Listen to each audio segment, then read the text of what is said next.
What's up everyone, it's Radio Engineer here, back with another video. Before I get started, if you enjoy my content, please remember to like and subscribe and also leave comments in the comment section down below.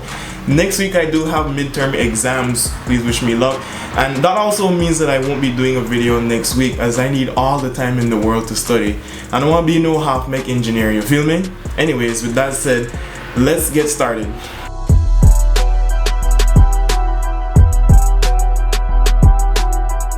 Vaccines are one of medicine's greatest inventions, saving around 2 to 3 million people every year. Vaccines work by introducing a weaker form of the virus into your body or a dead form of it.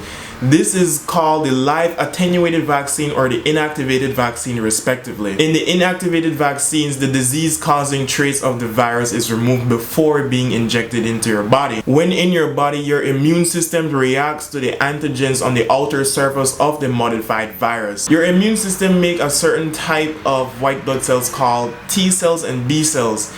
The T cells attack cells in your body that have already been infected by the virus, while the B cells produces antibodies which bind to the antigens of the virus so that they cannot infect other cells in your body.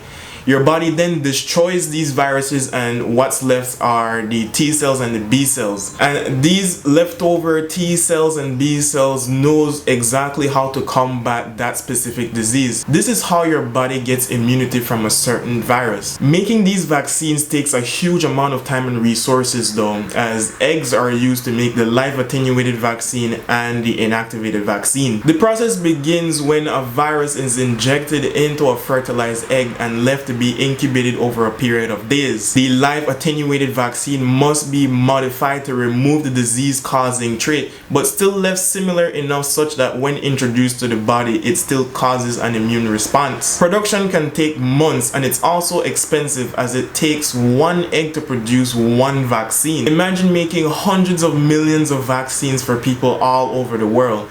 You can imagine how much eggs that will be. A new technology is being developed where a specific sequence of the virus's genome is used. This is called mRNA vaccines. It is injected into your body where white blood cells take it up and they actually start displaying the antigens of the virus as if it were the actual virus.